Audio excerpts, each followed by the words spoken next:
So, Dr. Sargan Dilaria, palakpakan naman dito natin. Pwede na bang i-video ito? Sige, i-play na.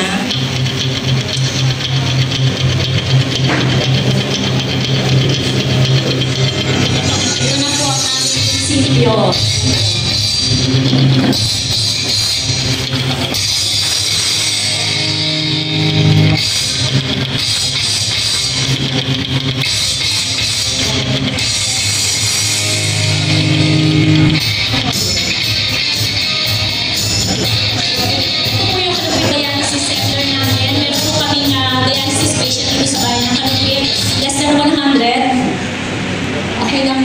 Ganyan talaga pag-live.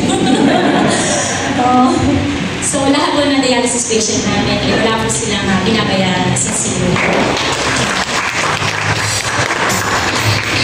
Actually po yung dialysis, Palupit Dialysis Center namin, noong focus po, sinabi ko na lumabas sa bibig ko na libre ang dialysis center. Pero sa totoo lang po, hindi ko lang po paano umpisahan.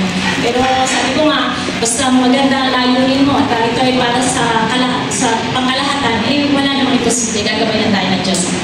So, ito po yun.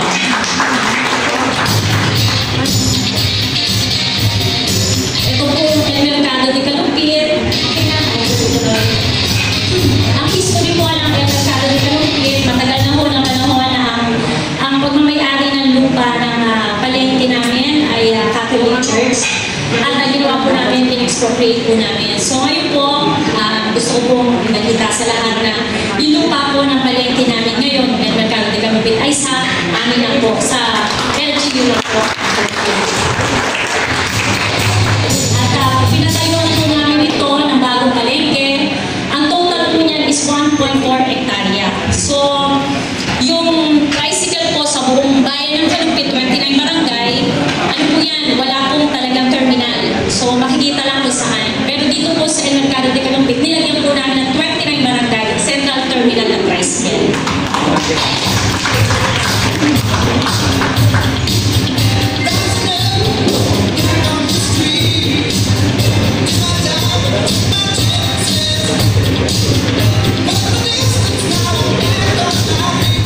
So, ito po, Corazon Pumping Station.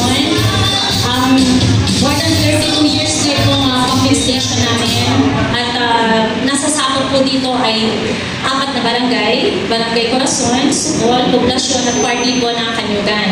So, last year po, nung hindi pa namin naayos ang pumping station, bumagyo, nagtagal po ang tubig sa daan at sa loob ng bahay. 1 month, 2 months, halos mabaho na rin po ang tubig dahil nga ako nagtatagal sa daan o sa loob ng bahay. Kaya po, nung naayos po namin yung pumping station, nung bumagyo po ng Harina, kasagsagan po ng bagyo, Wednesday, and then Thursday, umuulan din po. By Friday po, nagpamigay na po kami ng relief goods, wala na pong tubig sa daan. Kaya effective po itong pumping station na Corazon.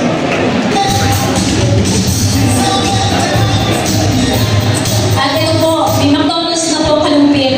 So, ang request lang namin sa McDonald's is tutulungan namin sila sa lahat ng permit, walang magiging problema. At request lang po namin is dapat ang empleyado nila kailangan 8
hindi po mag-uumpisa ang lahat para po maumpisahan ang Cavite District Hospital. Sa pag-ikot-ikot po kasi, syempre po nakikita namin na house to house, maraming hingi ng tulong, sakit, pang-hospital din.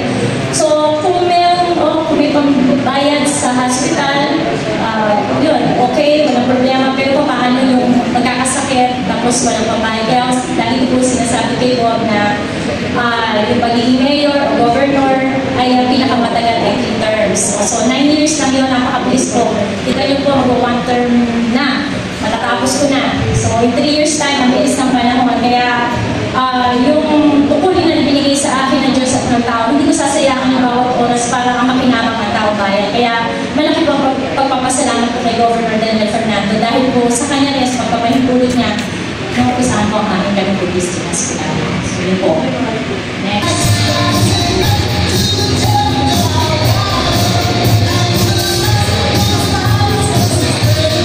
So yung JO po sa amin, abutan ko ng 6,000. Ngayon po, ang sweldo na po ng JO sa amin ay nasa 8,000 plus po.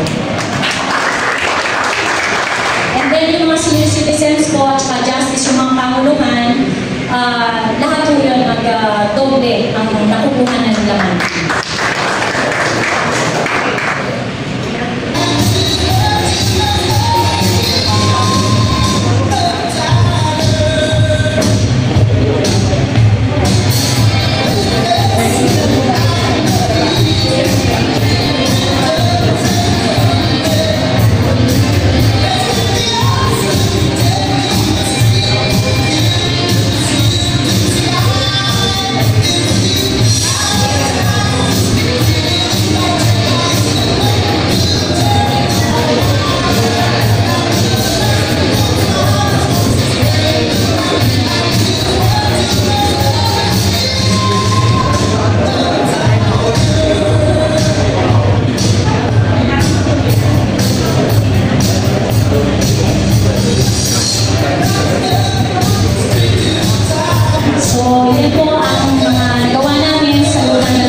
Hindi ko po pagsisisihan kailanman na ipinwesto sa akin, ibinigay sa akin itong position na ito. Lagi ko nalilinig na pagkaw ako mentor sa politics, marami daw akong makikilala or makakasagupa na demonyo ba? Pero hindi po ganun ang tingin ko. Siguro nasa pagkatao yung paano yung tingnan ang sitwasyon o problema. Pero para sa akin po, lagi po ako magulat. Pero hindi ko makakalimutan ang sinasabi ng aking ama. Ako po yung bunso sa pitong magkakapatid. At lagi ko sinasabi sa akin ng aking ama na yun po pa sa Diyos at huwag sa tao. So, nandito po ako, hindi dahil pinili lang ako ng tao, kundi pinili din po ako ng Diyos. Kaya po lahat ng gagawin ko, decision ko, at lahat ng hakbang na gagawin ko, yun po ay naalis na gustuhan ng Diyos. Kaya sa inyo po lahat,